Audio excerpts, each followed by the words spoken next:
1672년 독일의 살레지아에서 목사의 아들로 태어난 한 사람이 있었습니다.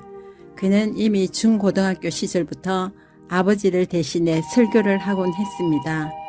어린 학생이 설교하는 모습에 감동을 받은 한 변호사의 도움으로 그는 신학을 공부하게 되었고 목회자가 되었습니다.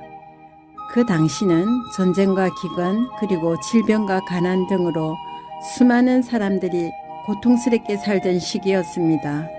특히 당시 유럽은 종교개혁 이후 구교와 신교 사이에 30년간 종교전쟁으로 엄청나게 많은 사람들이 죽고 재산을 잃어야 했습니다.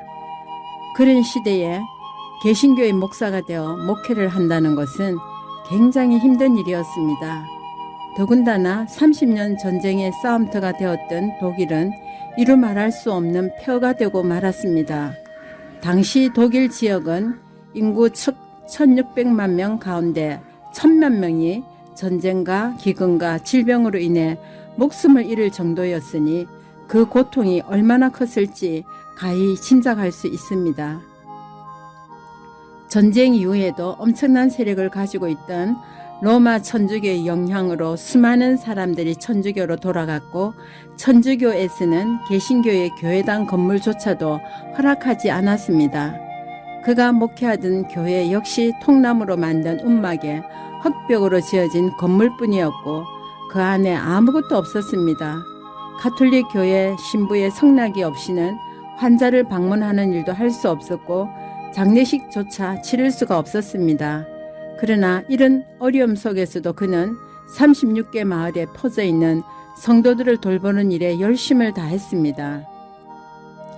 마을들이 멀리 떨어져 있었기 때문에 성도들을 신방하다 보면 며칠씩 집을 배울 때도 있었습니다.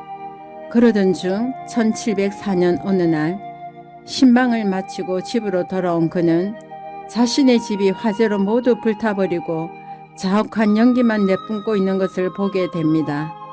다급해진 그는 집에 남겨놓고 간 두 아들의 이름을 부르며 아이들을 찾아보았지만 아이들의 대답은 없었습니다.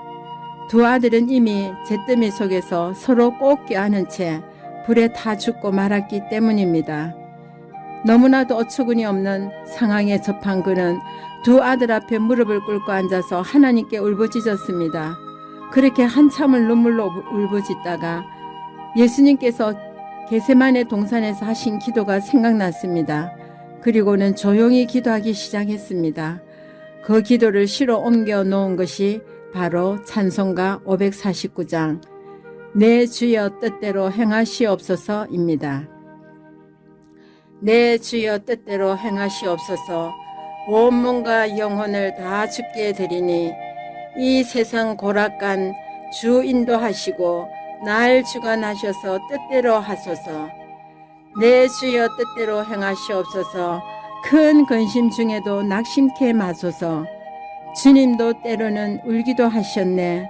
날 주관하셔서 뜻대로 하소서. 내 주여 뜻대로 행하시옵소서. 내 모든 일들을 다 주께 맡기고 저 천성 향하여 고요히 가리니 살든지 죽든지 뜻대로 하소서. 그런 극심한 절망 가운데 이 시를 지은 사람이 바로 벤자민 슈몰크 목사입니다. 그는 그 이후에도 혼신을 다해 교구를 돌보며 목회에 전념하였고 60세가 채 되기도 전에 뇌졸중으로 쓰러지고 맙니다. 뇌졸중에서 조금 회복되었지만 그는 불편한 몸을 이끌고 목회를 계속하게 되었고 약 1000여 편의 찬송시를 지었습니다.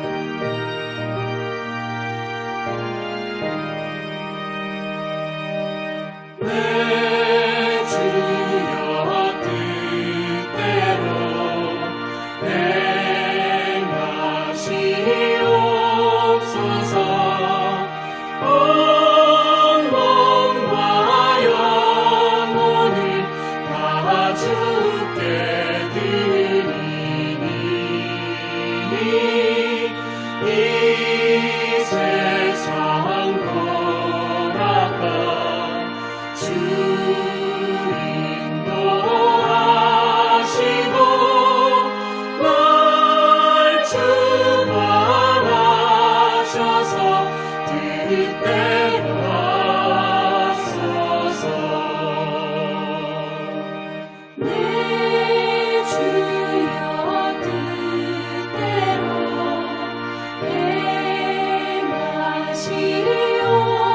행하시옵소서.